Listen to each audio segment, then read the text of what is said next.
You know, when you leave the doctor's, prescription in hand, or maybe it's digital now, we tend to think, okay, medicine authorized, job done. Right, just a technical step.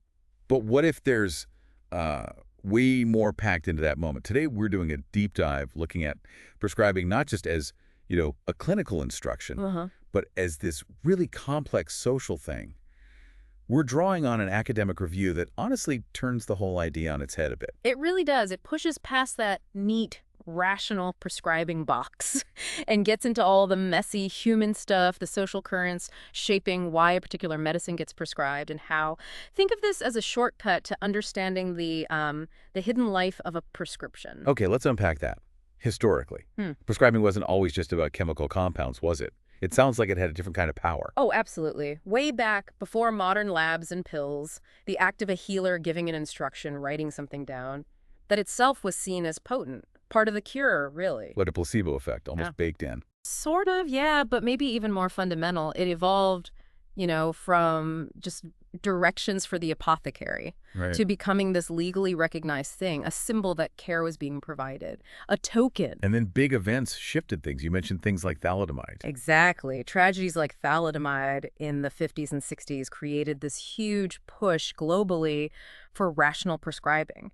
Guidelines from the WHO trying to standardize it, make it purely about evidence. But did it actually become purely rational? Because you also mentioned early research finding massive differences. Right, that's the fascinating part. Sociologists like Peter Parrish back in the 70s, they looked at actual practice and found, huge variation. No. One study had doctors prescribing in like 15% of consultations at one end. Wow. And 90% at the other. 90? That can't just be about diagnosis. It tells you something else is going on, and that something else, if you connect the dots, often involves power. The doctor as gatekeeper, but it's not simple.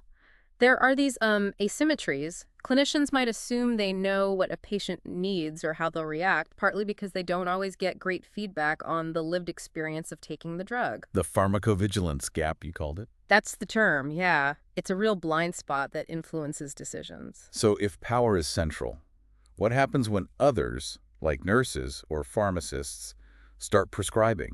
That must stir things up. It definitely highlights professional boundaries and tensions. Often, doctors were okay with, say, nurses handling repeat prescriptions. The routine stuff. Right, but they frequently wanted to keep control over that initial diagnosis, the first prescription.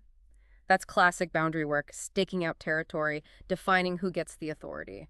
And patients wanting specific drugs. How did that fit in?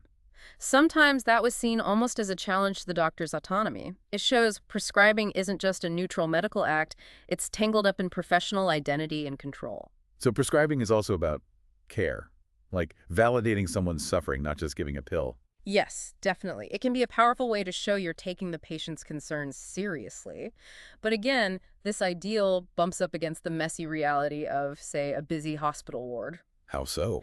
Well, the pressures of the environment, urgent needs, established hierarchies, sometimes those things can kind of push strict rational guidelines aside. Which brings us to now, the digital age.